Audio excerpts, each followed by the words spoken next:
Hi, I'm Casey, and welcome back to I Don't Know What I'm Doing. If you're new here, I do book stuff and bookish content, like all the stuff that you're used to. And today I thought it would be really fun to do something just a little different. One of the things I don't do a lot on this channel is just kind of talk about books and like just as their own like individual thing and the things I really loved about them or the things I found disappointing in them. And pairing that with sort of a trend that I see on TikTok a lot of books that I thought were going to be 5 stars and books that actually were 5 stars. I wanted to come in today and I wanted to talk about books that I thought I was going to love and I ended up disappointed in, and books that I thought I was going to like or I was going to have an okay time with that blew me out of the water. And let's do it. Starting off with a book that I was positive was going to be one of my new all-time favorites and I ended up disappointed in. Mexican Gothic by Silvia Moreno Garcia. This is a Gothic novel following a young woman named Noemi in, I want to say, like 1950s Mexico, as she is going to help her cousin who sent her a letter saying that her new husband is trying to kill her, and so Noemi goes to try to help her escape from the family. This is Gothic. It's really beautifully written, and I love Moreno Garcia as an author, and unfortunately what didn't work for me here was in about 100 pages from the end, we have this major reveal of what is happening in the story. And for me, I prefer my Gothic literature to not have those reveals until like right at the very end, or if they're going to reveal them early like that, I want it to be more of a struggle of the characters having to try to pull away from this, or, you know, having to try to resist and continue to be who they are as people. And Noemi is a beautiful main character and she's a great protagonist. And with how spirited she is, I wanted it to wait until the very end to have a reveal like that. But with it having the reveal about 2/3 of the way through, it just proceeds to then, at least for me, feel like an action movie until the end versus this sort of sprawling Gothic novel that it had been 2/3 of the way. Or it had been for the first 2/3. Words, I'm not good at them. And it really left me so conflicted on this because I loved 2/3 of this. I was extremely compelled while reading this, and I love the character work that Moreno Garcia does in all of her novels. But I was just left so disappointed. And I really I struggled to rate this online because for me, this was more of a 2-star, but it felt disingenuous, or not disingenuous, but it felt wrong to give it less than a 3. And I just was very disappointed and very sad by this one. Okay, on to, do I want to alternate these? That's what I was thinking of doing. I want to alternate them because I think that's kind of fun. Now, talking about a book that I thought I was going to like and I was going to enjoy that absolutely ended up blowing me away, Tender as the Flesh by Agustina Bazterrica. I thought I was going to like this. I thought I was going to have a good time with this. I did not realize I was going to read this all almost in one sitting over the course of 6 hours, probably less, honestly. And that there were so many times I was going to have to put the book down and stare off into space as I tried to process what disgusting nonsense was in here. This is a dystopian novel. It's set in a world where animals have contracted some kind of illness that makes them toxic and ill fit for human consumption. And the world, the way that, you know, us as humans decide to cope with that is we then begin breeding humans as livestock for our food. And this is following a man, I want to say, named Marcos. Yes, Marcos, as he is working at one of, well, not really at, but he works sort of as an overseer for several of these factory farms. This is obviously a major piece about factory farming and how horrible it is, and if we put, you know, people in the position that we put animals in, we would be horrified, and we should be horrified that we're doing this to any living being at all. But I love this. I thought it was incredibly written. I think the person who, I know that this is translated, yes, Sarah Moses translated this, and I think she just did a beautiful job. And this makes me wish that I read Spanish, I believe, is the original language for this, because I want to read, because if I understood and could speak Spanish, I would read it in its original language, because it was so incredible. And I was just absolutely blown away by this, and I still stand by the statement of fuck this book, 5 stars. Okay, on to one that I found very disappointing. We Had to Remove This Post by Hannah Berkowitz. I've recently talked about this in a wrap-up, but I got this for Christmas. This is a small novella following Kaylee as she is telling the story of her time working as basically a content moderator for an online video share site. And she is telling her story of what happened to her while working there with her coworkers and her girlfriend. And this was bad. I really thought I was gonna love this, and this has made me decide that most TikTok book references, especially like really popular ones, are not going to work for me, and that I really need to work on curating who I follow on TikTok and who I take recommendations from on TikTok, because this was not it. This was bad. This is just full of slurs, and I get that, you know, it's gonna be because of what is happening at Kaylee's job, and that would be a lot of what happens to her, but we don't see a lot of slurs in context of her job. It's just people saying them because they, for some mistaken reason, feel like they have the authority to. And it wasn't shocking or upsetting, and I think that it just was such a missed opportunity, because there was a lot that really could have been done with this story in this type of position that Kaylee was working at, and it just missed the mark on everything. And the ending here, holy shit, out of all the bad endings I've ever read in my life, this might truly rank amongst some of the worst. It's so bad, and it does truly feel like the author just at one point got up and never finished the novella. It was just nonsense, and I really hated this, and it was especially disappointing because I thought I was going to love it. Okay, on to one that I did end up loving, 1,000 Ships by Natalie Haynes. I haven't really talked about this one on here because it just didn't make it to like my favorite of a month recently, but I really loved this. I ended up listening to the audiobook all in one afternoon, and I was just captivated. This is following a large group of women who had their lives impacted by the Trojan War and what was happening there, and we are following their individual stories. They are sort of interspersed amongst each other. It was just really fascinating and interesting to listen to, especially from the perspective of the women in these very famous stories. I think a lot of times we hear about Achilles and Odysseus and Paris, but it's when we hear about like Cassandra or Helen or anyone else, they are almost just side characters in their own lives.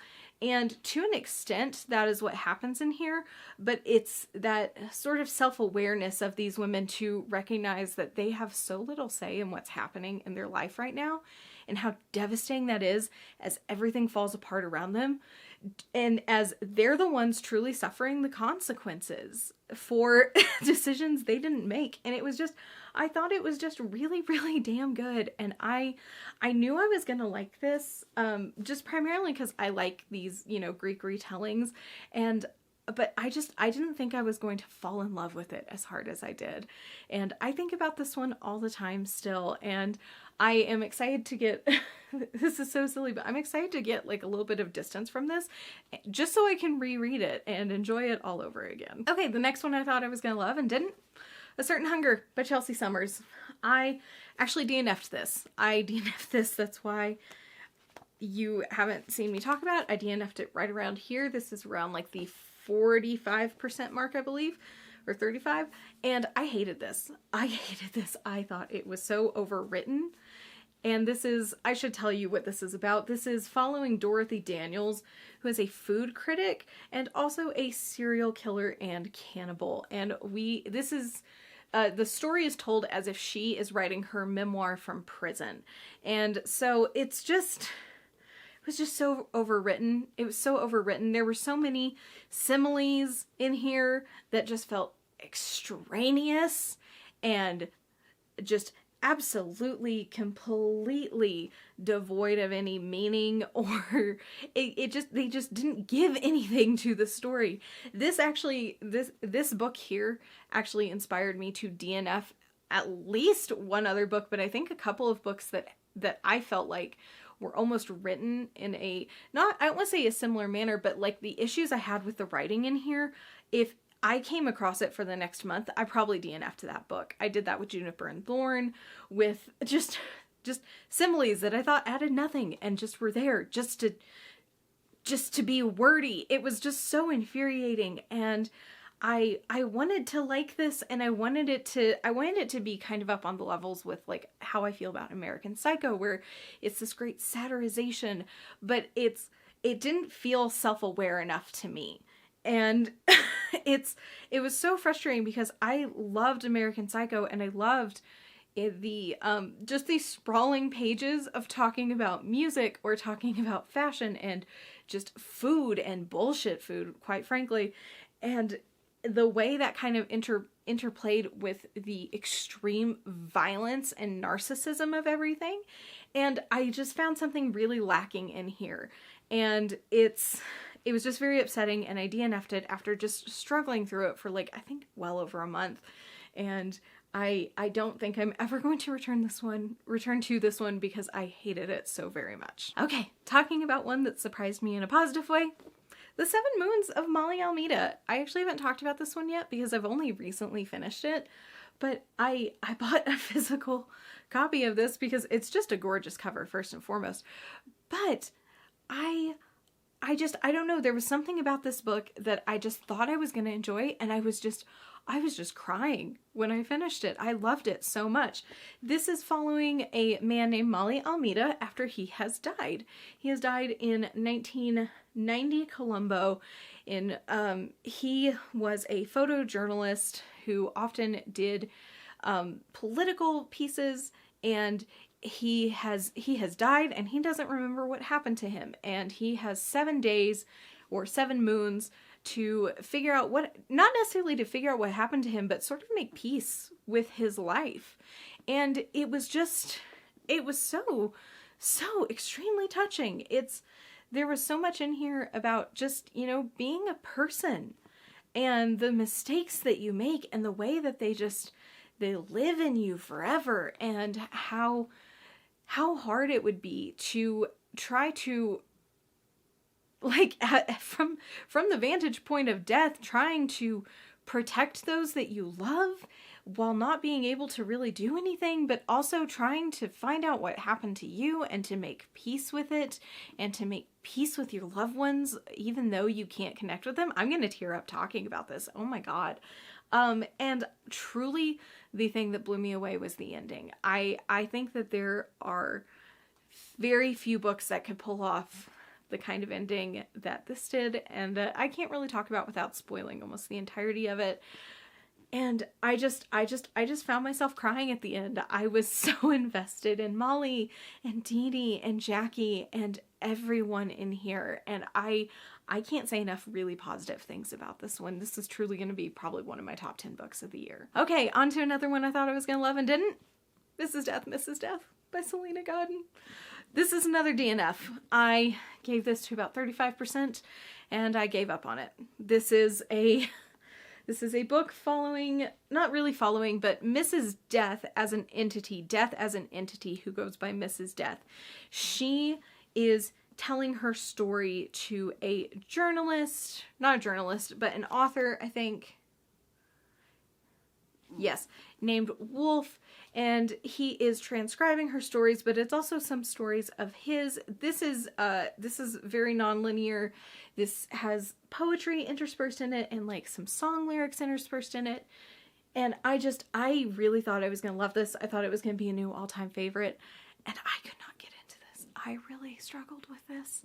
I don't know what about it I just couldn't connect with, but I really couldn't connect with it. I found it a slog at times, and I eventually just gave up on it because it was really putting me in a reading slump to try to finish it. I do plan on one day coming back and trying this again, but for right now, I don't know if it's a me thing or if it's a book thing or if it's a book and a me thing where we're just not connecting, and maybe the timing was just off when I read this. But this was so disappointing to me because I was positive this was going to be like 5 stars, new all-time favorite, recommend to everybody. And I didn't have a good time. Okay, on to a happy one. The Salt Grows Heavy by Cassandra Khaw. This is another very recent read, but one I didn't really talk about in my wrap-up. This is following a mermaid and a plague doctor as they're just kind of journeying along. It's such a short novella. I don't know that there's much more that I really can give for a synopsis for this, but I loved Nothing But Blackened Teeth by this author, and so I was positive that I was going to enjoy this, but I did not expect to just completely fall in love with this and to have such a strong connection to the characters and to really just kind of go on their journey with them and to just feel the ebbs and flows of emotion and action with them. And I really love this. I really love this author. I know a lot of people don't really connect with her work, or they find her writing style to not really work for them.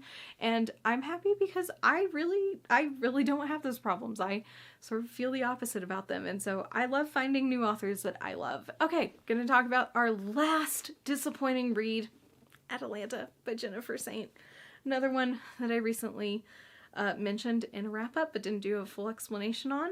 This is the retelling of the story of Atalanta, who is a young woman who was raised by Artemis and a series of nymphs, I believe, yes, as she was a discarded princess and who went on the ship with Jason to retrieve the Golden Fleece. And I'm not going to say much more than that. I love Jennifer Saint, and her other 2 novels I just adored and devoured, and there was something about this that I didn't have a very, I don't know, there was something about this that just didn't connect with me. I wasn't as driven to read it. I thought it was fine. I gave it 3 stars. I enjoyed it a great deal, but I just didn't love it as much as I loved her previous works, and I was very disappointed by that. Okay, and the last book that I knew I was going to enjoy but didn't realize I was going to love, Don't Fear the Reaper by Stephen Graham Jones. This is a sequel to My Heart is a Chainsaw. We are still following Jade Daniels many years later as she returns to her hometown where a serial killer is reported to have gotten loose, and she is trying to reconcile with her past and her present, all while dealing with this threat. Are you sick of hearing me talk about this yet? I talk about this book all the time. I love this. I didn't know what to expect for a sequel to My Heart is a Chainsaw, and I was excited to read it, and I had very high hopes for it, and this just absolutely exceeded all of them.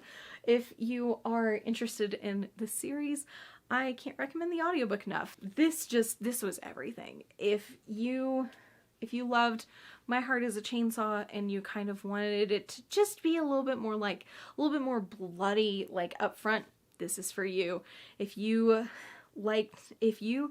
really didn't like My Heart is a Chainsaw because it was too much in Jade Daniels' head the whole time, then maybe skip this one, but this one has multiple narrators whose heads you're in all at the same time, and it's just so good. It was so incredible. I loved this. I devoured it in one day. I'm gonna say the same things I always say when I talk about this, and I was just enthralled, enraptured, devastated by this. I loved everything about it. I love the way that Stephen Graham Jones tackles the sort of cognitive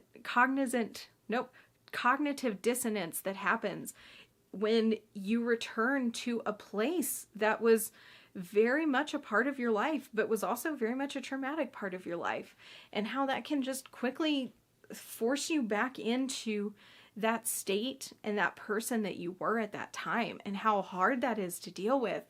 And it's talking about, you know, having to reconcile like who you had to be to survive something, but how maybe that's not who you want to be anymore, but maybe it's who you still need to be. It's so fucking good. Just read the damn book. Just read this damn book. It's so good. It's so good. It's everything, and I love it. Okay, that was me rambling a lot about books, which was really fun for me, so I hope you had a good time. If you enjoyed this, let me know down in the comments and I can do more things like this, because this was really fun for me, especially now that I'm not talking about every book I read in my wrap-ups at the end of each month. But I hope you're having a wonderful day. Do algorithm things if you want, and I'll see you next week.